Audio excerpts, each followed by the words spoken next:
Should you invest in Lockheed Martin? Let's analyze it on GrowthShares. Before we begin, if you aren't familiar with the factors and metrics I use in this channel, I've made a separate video detailing everything to get you caught up. This analysis is divided into 3 factors: the business, the stock, and the price. Within each factor, a total of 14 metrics from business growth, performance, to intrinsic value. And because each company belongs to a specific sector of the economy, my analysis normalizes the data so that you can compare grades between companies of different sectors.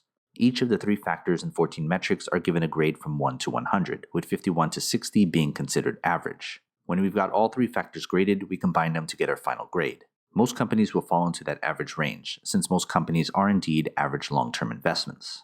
I want to stress that this analysis is meant for long-term investors. I encourage you to pause this video anytime so you can better understand the numbers. Let's look at the company's business. The business factor accounts for 45% of the analysis. The business is the most important part of the analysis. Everything else should be secondary when it comes to long-term investing. The question we want answered is, do we think this is a good business to own? The business is made up of these 8 metrics, from growth, efficiency, to market dominance. Each are weighted based on importance to the business factor. So here are the 8 metric grades for the company.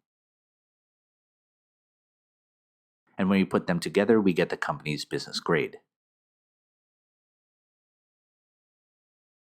Now you know whether this is a good business to own or not. So let's then look at the stock. The stock factor accounts for 35% of the analysis.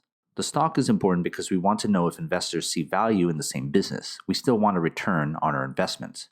The question we want answered is, will the stock grow sufficiently to justify an investment?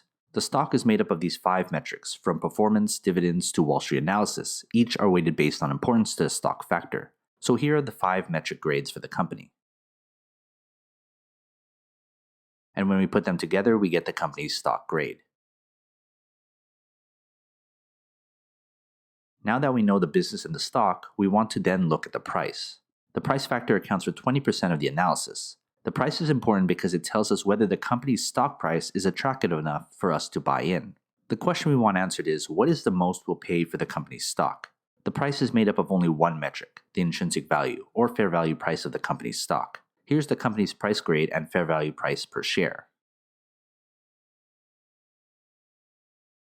So before we get our final grade, consider becoming a GrowthShares patron and get access to my spreadsheet with every grade from every company I've analyzed. It's updated all the time. Head to patreon.com/GrowthShares or click on the link in the description.